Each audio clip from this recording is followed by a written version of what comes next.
Just over here. Right, I'm here with Mark Servian. Most viewers in Hamilton would probably recognise his face. He's run for election in council, central body. He's a big supporter of the arts. And we've been responsible for quite a bit of things around Hamilton.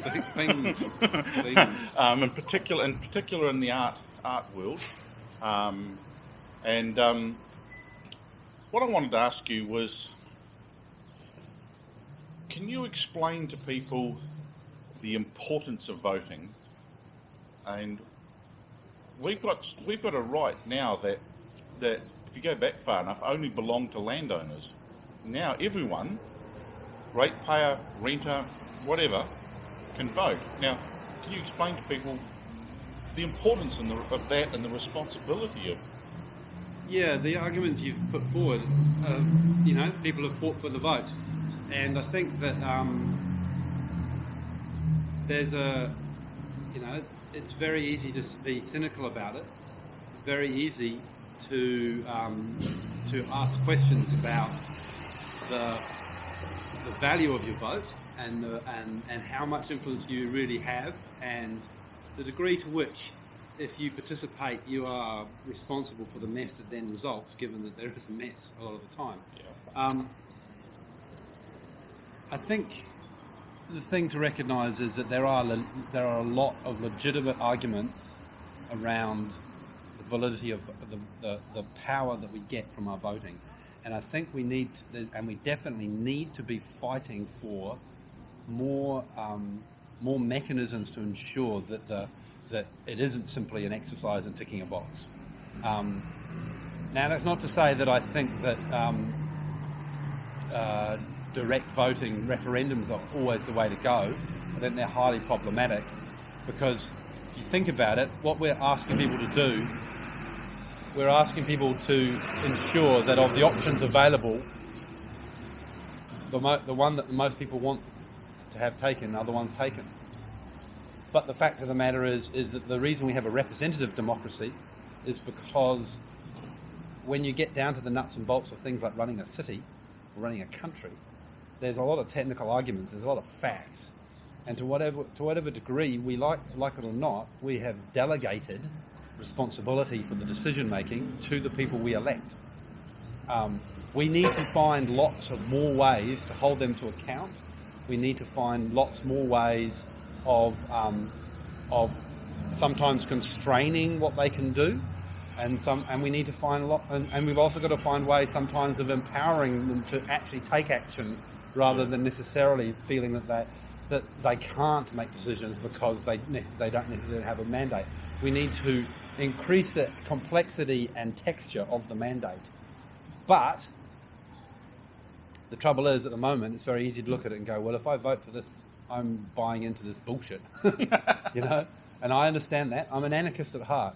I actually believe in participatory democracy, but I know what participatory democracy actually is. It involves everybody taking more responsibility. So until such time as everybody is prepared to take lots more responsibility, we have a representative democracy.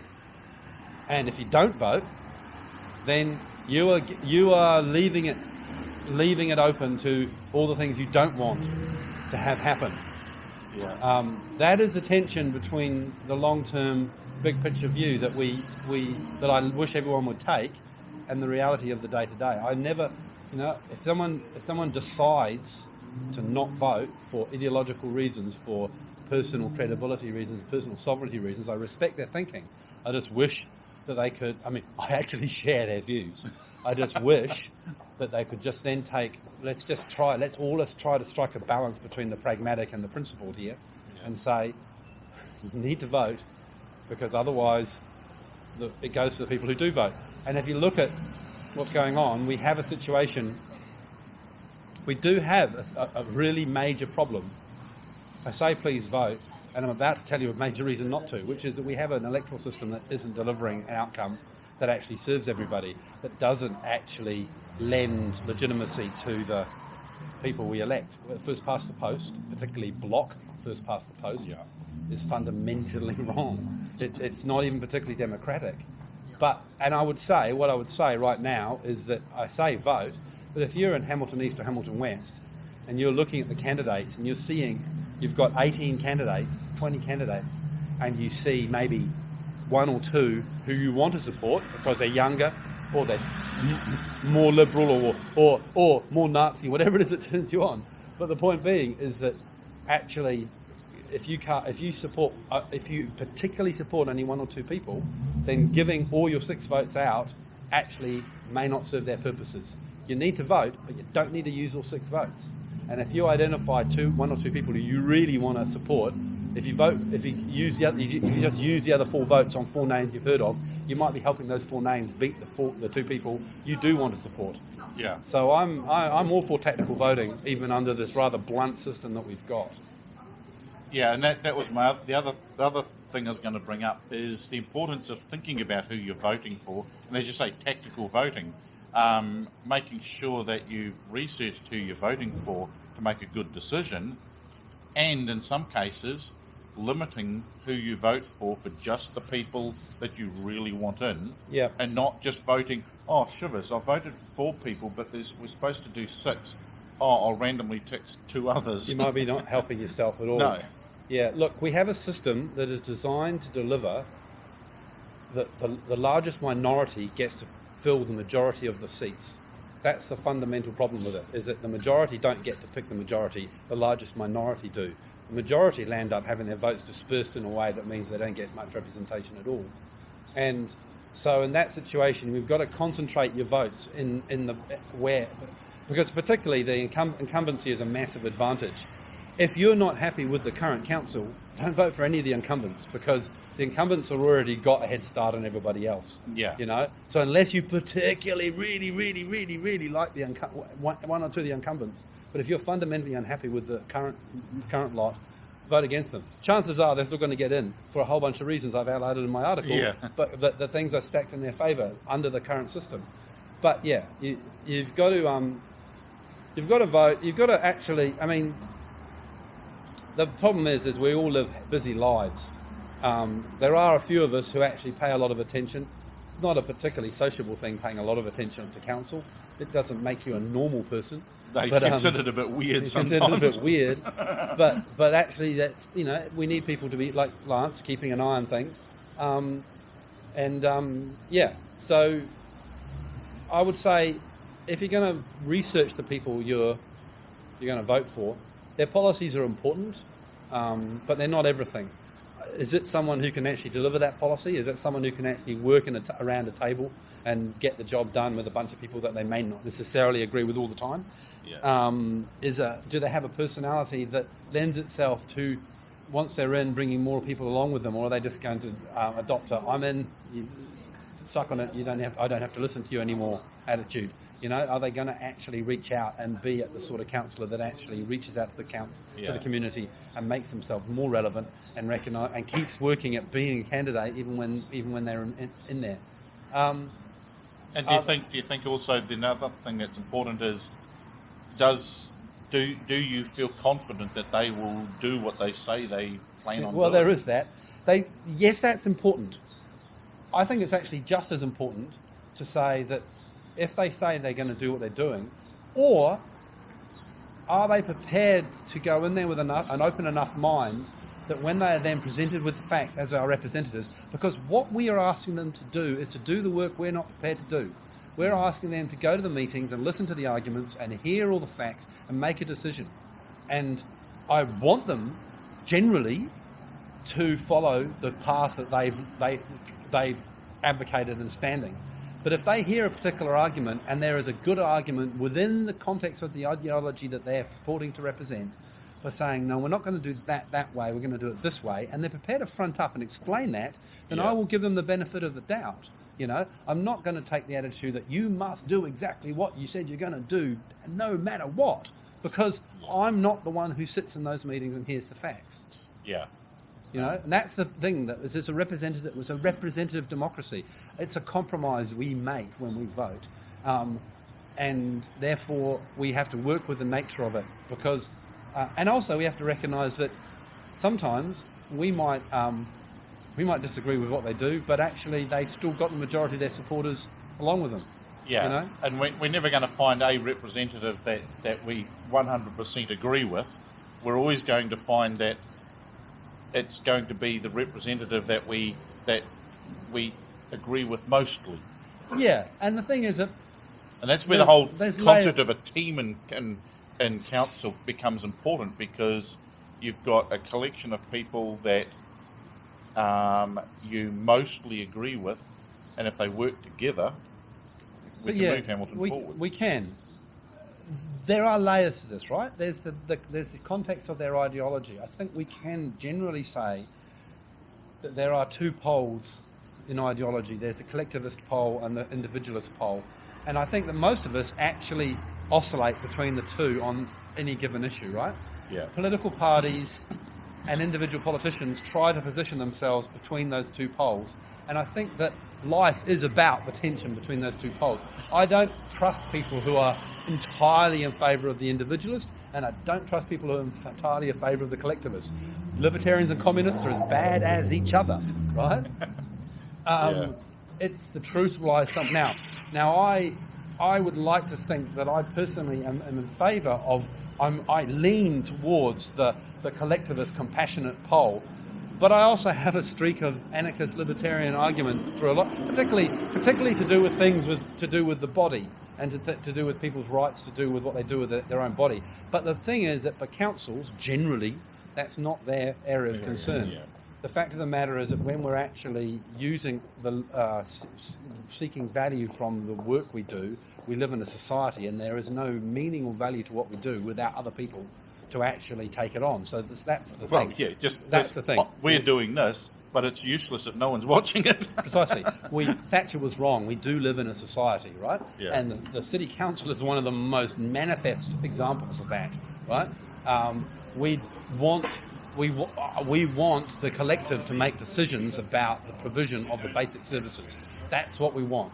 We can have arguments about how they're delivered, but we ultimately want the collective to be the thing that's making those decisions, and not the people who've simply got the resources and the ability to lay stuff out. Now, and in that would then leave enough room for us to make individual decisions. Yeah, absolutely. And so there's and that's that debate about that line is the crux of everything. We have the rates we pay and the taxes we pay are the price of belonging to the club of civilization, right? Yeah. That's it. We can debate how much taxes should go up or down. It concerns me that we only seem to ever drive them down. They are too low, generally speaking.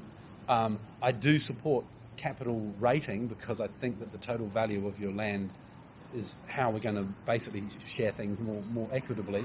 And I do think that growth needs to pay for growth. We do need the people who are going to come here later to pay for the facilities they're going to use. I don't think it's upon the current population to pay for what needs to be built, but we are paying for what we've already got. Yeah. There are practical ways in which you need to, and that's the thing. Growth paying for growth actually does mean debt within reason, right? Yeah. That's the point of debt, is that people in the future are paying for it. You're moving the cost of it into the future to when it's being used. So, but again, you need to be, like everything, these kind of things can be that's not an argument for too much debt, that's not an argument for too much rates, but it's also an argument against too little debt and too little rates. Yeah. And it's a balance between extremes. Yeah. And I guess we're getting onto you want to talk about what the city needs to be like. Before we get onto that, I just wanted to, people may not, you mentioned our voting system, and it's first past the post at the moment, which is different than our central body elections. Yeah.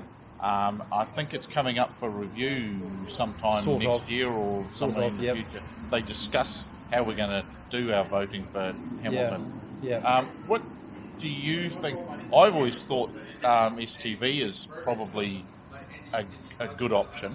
It's the only option. It's the only option unless you want to change the fundamental way the system works. Yeah. The fact of the matter, and this is the question on what level is the opinion rest, right? And we have these votes about electoral systems, but actually the opinion's on another level, and that is because it's a simple fact. It's not an opinion. Yeah. It's a simple fact that if you have a multi-member constituency system like we do, we have 2 big wards with returning six councillors, which means that we're really compromising this.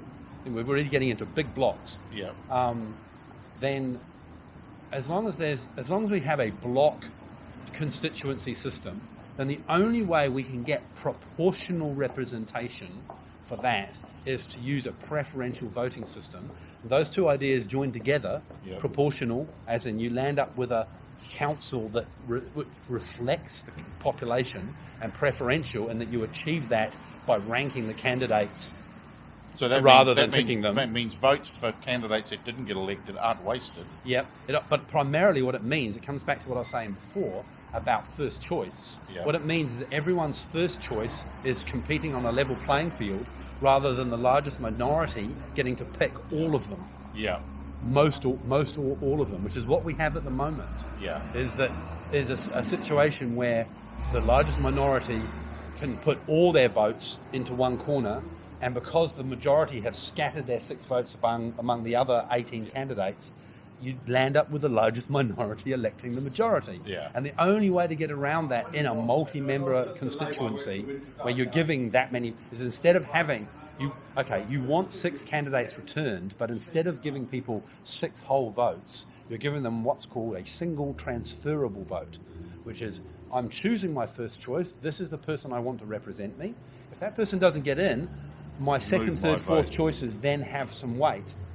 Weight. Not as much weight as my first choice, but some weight. Yeah. And therefore you land up with a situation where in the end, whoever gets elected has got a reasonable level of support from a reasonable percentage of the population. And you land up with a council that is proportionate to the population. Yeah. You land up with a more diverse council. And diversity is not just good for its own sake in terms of reflecting the population.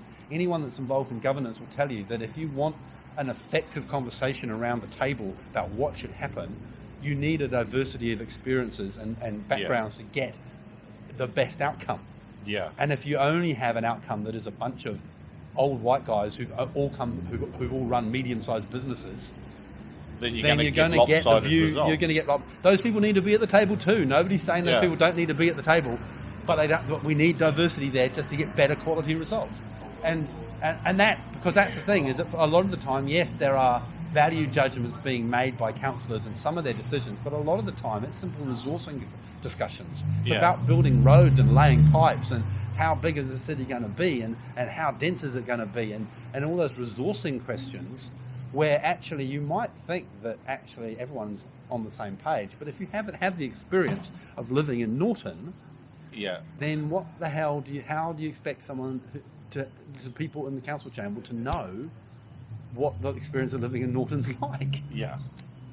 For example. And that's, I think, it's like they say, if the capitalist and the socialist can sit down and discuss the issues, you get a more even system than if one of them has total control over the system. There's that level as well. There is that level as well. But I mean, I'm talking about simply the democracy doing what it's supposed to do, right?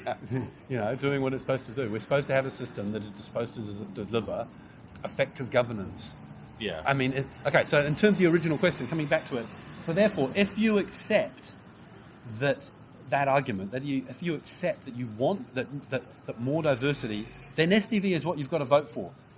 You might have concerns about its complexity. You might not quite understand how the maths behind it works, but you don't understand how the algorithms that feed your Facebook or the interest rates that run your mortgage work. So trust that the research has been done, it's been worked out. Yeah. This is the system. Now, there are variations. New Zealand's got a particular one that it's adopted by legal. If you want a system that delivers better democracy, you've got to support STV. Yeah. And if on the other hand you feel comfortable with the idea that a minority, maybe you believe that you can get diversity in that minority, in some forms of diversity through some other means, but if you're comfortable with the same minority electing the majority of seats, then and you don't care, and that you think perhaps that gives you that the white men are giving you better quality results and on the infrastructure questions, then sure. Yeah. Stay with the status quo. Yeah. Do you think that a lot of the lack of enthusiasm for voting is because we've got a first past the post system, and a lot of people feel that their vote is not going to do. I don't necessarily think that people are thinking. I don't think people are sitting there going, "I'm not voting because it's first past the post." What I do think is that people are alienated from the system, and there are a lot of reasons, and that's a biggie. Big one. It's not the only one. Look, there are lots of reasons. So another big one is renters not. I hear some renters think they can't vote. They can. And I've actually looked into the costs of, just recently, I've got a theory that another thing, that's not a silver bullet, but another thing that could be done to just work. I mean, there's lots of talk about how do we get out the vote. And the solution seems to be more marketing. Spend more money on posters. Spend more. Okay, that's good. Yeah. But if you actually wanted to tweak this, or if you actually wanted to put resources into an information campaign that would actually make a difference, the one that I can see is that renters don't know that they're paying rates. The fundamentals of our system are no taxation without representation. That's what the American Revolution was about, right? Yeah. So at the moment, why would people who don't know they're being taxed, who can't feel the taxation, be worried about being represented? They won't be, because they see their rates, their rent, the rent is in their rates is in their rent, right? Yeah. So they don't know how much rates they're paying. They don't get a bill. That people who get the bill in the mail, that own their own homes, see the bill in the mail. They're highly motivated to vote because they've got the bill in the hand, right? But the renters don't see that. But the information's there. You can go to the council website, punch in the address, go to the property database, punch in the address you're living in. It'll tell you how much your rates are paying. It'll tell you the fact that when that debate was going on recently about the rates going up, that your landlord's rates weren't going up because they were in Claudelands, not Rototuna. I mean, that's the thing that can tell you, right? But the thing is that information is hidden away. It's publicly available, but it might as well be in the bottom of a filing cabinet at council, right? Being on a website hasn't made that much difference. They could advertise it. They could advertise that information is there. That's one strategy. But a better strategy would be to deliver a letter to every single letterbox in the city 2 or 3 times a term that says it's addressed to the residents of 22 Kitchener Street or wherever, and it says, the amount of rates being paid on this property is this much. Did you realise this? It buys you this much with that information they put out. That would be a good idea. That information they put out. They do those little graphs showing you your rates is going this much on water, this much on libraries. Yeah, they could put that into every letterbox, and they could put the rates that are actually being paid for that address on that letter. Yeah. And I worked out it will cost about $30,000 to do one ward. I figured if you do one ward as a test case, because then you can. I wanted to do that to prove that then it would put up the cost of if the vote went up in the west, if you only, and then you got the control of the east. Yeah, because Hamilton would be a good example of that because we're pretty much split by the river. Yeah, so if you did one ward and not the other, you could be able to test the effect. You could test the effectiveness of it. Yeah. So that's one idea I've had. That's the thing of getting the actual renting information, rates information into the hands of renters. And you would send it to every household. It doesn't matter whether they're renting or not, because the thing is, it's anonymous. You're saying, we don't know anything about you. We're not suggesting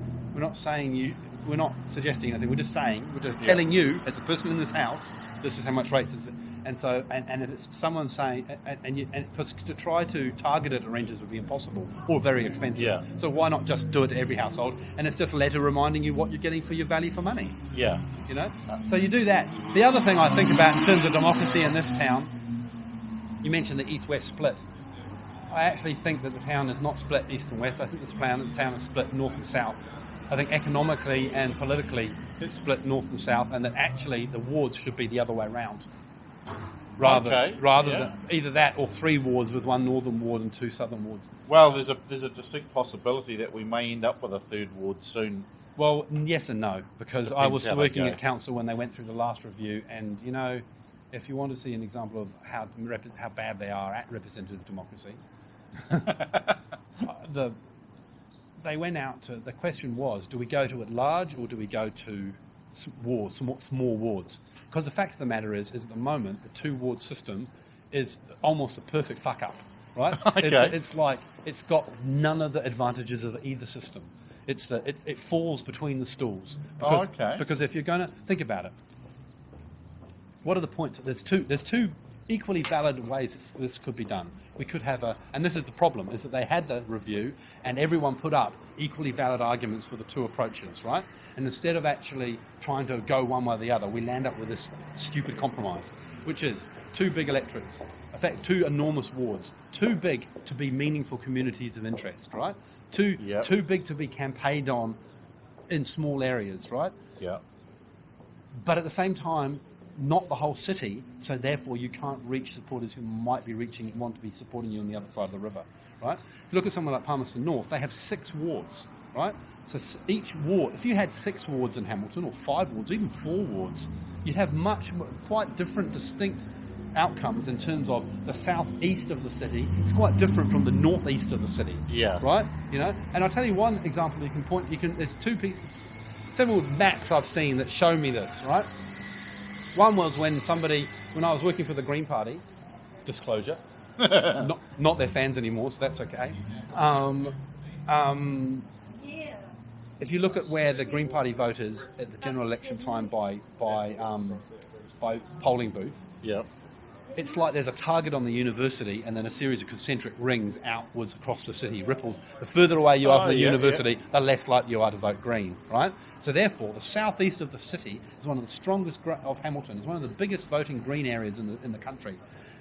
Knighton Road is as good an electorate, as good a polling booth as anywhere in Golden Bay or Auckland Central. Okay. But it's washed out by the fact that nobody much votes for Green up on Rototuna. So right there is evidence of a totally different political culture in the southeast of the city, people who live within Kui, the university, than the rest of the city, right? That's the first point. Then there was another map done by the Spin-Off, and they did, after the last election, they did a map by polling booth of all the major cities in New Zealand. Yep. And they did it by, they were just polling Labour National in this case, and essentially, and the size of the bubble told you how many votes happened there. Yep. And basically, it was only red or blue if it was won by more than 10%. So if it in other words, if it really split, if it was close, it was grey. Okay. Right. So that was basically showing you where are the safe areas of the city versus where are the areas that are contested. Yep. Okay. And what it showed you was, again, the top half of the city, particularly the top half of the eastern side of the city, blue, deep blue, very, very blue, right? Yep. There are pockets of red around the rest of the city. The rest of the city is mostly contested, right? Oh, that's interesting. So again, you have a distinctly different political culture in the top half of the city, and I would have thought they would like to be better represented by their own ward. I certainly think the south of the city needs to be better represented by their own ward. Yeah. So, and the last argument I'll put up for this is that if you have a look at a map of where the current councillors live, and they all live, if they don't live if they're not weirdos like Dave McPherson who lives in Ngaruahia, most of them live in the northeast. And so that's the thing. We are basically handing governance of the city over to one part of town. What we want is people who live all over the place. Yeah. And the only way of doing that is, and that's an argument for a ward system, right? Yep. That's an argument for a ward system. If you had a ward system, then people would have to show that the local voters would want to be showing, what are you doing for this area? Nobody says to someone who's the East Ward councillor, what are you doing for Claudelands? What are you doing for Rototuna? Because now, if that's not what you want, you go for the whole city approach, right? And the arguments for that are, well, why should I be constrained by only being able to vote for someone who lives in my area? That person over there says the person who's got the policies I like lives on the other side of town. Yeah, or even under the current system, is running on the other side of town. When I ran for council on the east side, I had lots of people telling me that they wanted to vote for me. They couldn't because they were on the west side. Well, yeah, I was living on the west side when you were running for council. So my point is that I don't necessarily, personally, I don't know which is the best option. But what I know is what we've got at the moment is neither of them, and that there's really good arguments for both, and no good arguments for the current arrangement. Because we've landed up with wards that are too big to be good wards, useful as wards, but big enough to stuff up the at-large system. Yeah, it's sort of like the usability of the current system has fallen through the cracks. And it's disappeared. Yeah. And when they had that review at council, because people argued in both directions and they couldn't decide because it was 40% one way and 40% for more wards and 40% for at-large, and because we've got councillors who on this question won't, take a leadership position and actually say, no, I believe in this and I'm going to stand for that. And, oh, my voters told me not to vote for that. Or my voters, I'm not sure, I'm not getting a clear steer from the numbers from the consultation. I'm just going to say, keep the status quo. That's how we land up with a system that nobody wants. Yeah. And that's what we've had for years. Nobody advocated for the current system, and that's what we got because they couldn't get consensus on the two obvious arguments either way. It was basically the wicker basket left on the doorstep. Because that's the interesting thing, because we need to start thinking of these things, because the population of Hamilton is growing to a size where electoral boundaries are going to be reshaped. And that might be what changes it, right? Like even now there's a variation. Like traditionally we think that the east and west wards of the council map to the east and west electorates. Yeah. Right, I think, was it Rhoda Turner's actually Hamilton West? Well, not quite. Just the furthest bit of Flagstaff. Yeah. But that was the last boundary change that came in and added that bit without a bridge. There is no bridge. It's like the Hamilton West boundary on the east side is north of the Piccadilly Bridge. So I mean, in what way does that a community of interest? Yeah. You know, I mean, that's supposed to be one of the driving principles of the whole boundary setting. And look, we have a good boundary at the national level. We have a good boundary setting system. I would not ever want to go anywhere near the system that the Americans have got, where it's gerrymandered to hell because there's politicians involved in the process. We should count ourselves very lucky for the Representation Commission.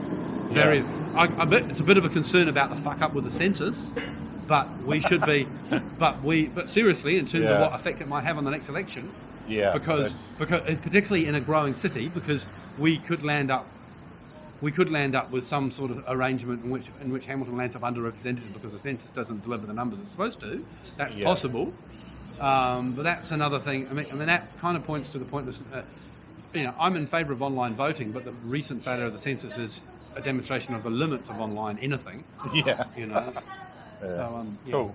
Oh, thanks very much for that. Let me talk. I'll talk. Talk about. Yes, that may be of interest to a limited group of people, but it'll be interesting. But it's worth having a watch and discussing these things. Oh, look, we need to. But my argument is that that there are lots of things wrong with the basic representation system, and therefore a lot of the arguments we want to have around about resourcing and how the city is going to grow and how things should work are compromised and stuffed up because of the